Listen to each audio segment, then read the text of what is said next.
रणवीर जी आप जानते हैं मुझे, आप जानते हैं मुझे। ऐसे बात करती है। आप नीचे आइए, सब जानने की कोशिश कीजिए। आप अभी ये नशा सत्ता का उतर जाए। अरे चलिए आप जाइए, बिना मतलब वाली बात न करिए, जाइए। नहीं तो फिर क्या बिना मतलब वाली बात न करिए, ये जाइए। आप मुझे नहीं सिखाए। कहाँ आप चढ़ पर हैं? चढ़ पर हैं आप? चढ़ पर हैं आप? चढ़ पर हैं?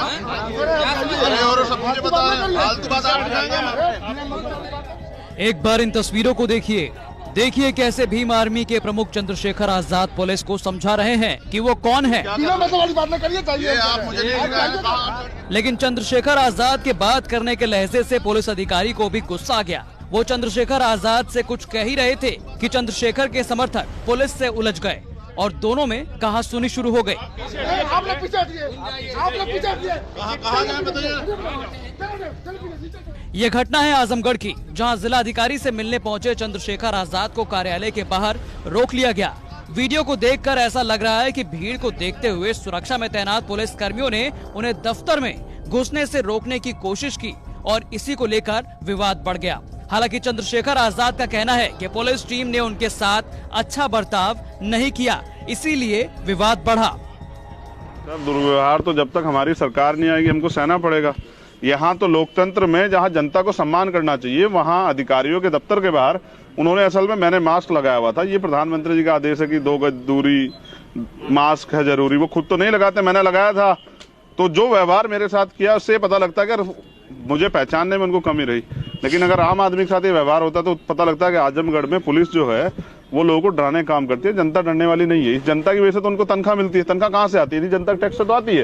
ये भी जनता को धमकाएं, डराएं या इनको गालियां दें, तो ये जनता देख रही है और जनता इसका हिसाब जो है पाई का हिसाब लेगी सब। अच्छा, मास्क को लेके अगर हुआ तो मास्क लगाना कितना जरूरी है? बहुत जरूरी है, लेकिन अपनी पहचान करानी भी जरूरी है। मुझे फिर मास्क उतार के उन्हें बताना पड़ा कि जब आप मुझसे इस तरह की बातें कर रहे हैं, मेरे साथ इतने सारे लोग जो हैं, मेरा जन समर्थन है, वो लोग मुझसे प्यार करते हैं, तो आप आम आदमी से क्या व्यवहार करते होंगे? फिर मुझे लगता है कि उन्हें इस बात का अफसोस जरूर रहेगा कि उनका जो है रवैया जो है आम आदमी के प्रति अच्छा नहीं है। और सरकार उनको क्या सिखा रही है, उनके अधिकारी उनको क्या सिखा रहे हैं, वो बड़ा दुखद है। हम अपने कार्यकर्ताओं को सिखाते हैं कि वो सबका सम्मान करें और सबके दुख सुख में खड़े हों। दरअसल आज से कुछ महीने पहले आजमगढ़ जिले के तरवा थाना क्षेत्र के बांस गांव में ग्राम प्रधान सत्यमेव जयते उर्फ पप्पू राम की हत्या कर दी गई थी। सरकार ने मामले की गंभीरता को देखते हुए आजमगढ़ जिले के पुलिस अधीक्षक त्रिवेणी सिंह का तबादला कर दिया था और पीड़ित परिवार को सहायता देने की बात कही थी। लेकिन आरोप है कि पीड़ित परिवार को वो सारी सुविधाएं नहीं मिली थी जिसको लेकर वादे किए गए थे। इसी मुद्दे को लेकर भीम आर्मी प्रमुख चंद्रशेखर आजाद जिला अधिकारी से मिलने उनके कार्यालय पहुंचे थे। इस मामले को लेकर प्रशासन की ओर से कुछ भी जानकारी नहीं दी गई है। बता दें कि आगामी पंचायत चुनाव को लेकर चंद्रशेखर आजाद पूर्वांचल के दौरे पर हैं और आने वाले समय में सरकार के खिलाफ मोर्चा खोलने की तैयारी कर रहे हैं ताकि पंचायत चुनाव में भीम आर्मी अच्छा प्रदर्शन कर सके।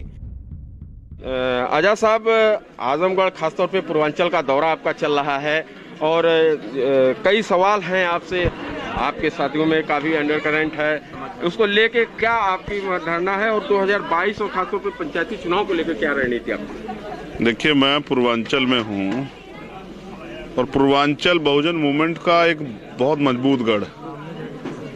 मैं पिछली बार भी पूर्वांचल आया था, जब आजमगढ़ स्पेशल, जब बांस गांव में प्रधान थे सत्यमेव जयते, उनकी हत्या हुई थी। तब प्रशासन के लोगों ने मुझे टोल टैक्स पर रोक दिया था और मुझसे ये कहा था कि हम लोग न्याय सुनिश्चित करेंगे, आप बेफिक्र रहिए। तो मैं फिर वापस यहाँ आया हूँ क्योंकि अपने लोगों से मिलने के लिए उनसे मुलाकात नहीं हो पाई थी और पंचायत चुनाव की तैयारियां चल रही हैं। उनको डायरेक्शन देने किस तरह से हमें पंचायत चुनाव लड़ना है और किस तरह के प्रत्याशी हमें पंचायत चुनाव में उतारने हैं। तो मैंने गाइडलाइन जारी की है कि ईमानदार और संघर्षशील लोगों को, जो लोग संघर्ष कर रहे हैं और जो लोग समाज में कुछ बदलाव चाहते हैं, ऐसे लोगों को मौका देना है। पैसे को प्रायोरिटी नहीं देनी है। कोई भी कार्यकर्ता अगर पैसे लेगा किसी प्रत्याशी से, अगर ये मेरी जानकारी में आएगा तो उसको, वो कार्यकर्ता जो है उसको संगठन से निष्कासित किया जाएगा। आजमगढ़ से राजीव कुमार की रिपोर्ट, यूपी तक।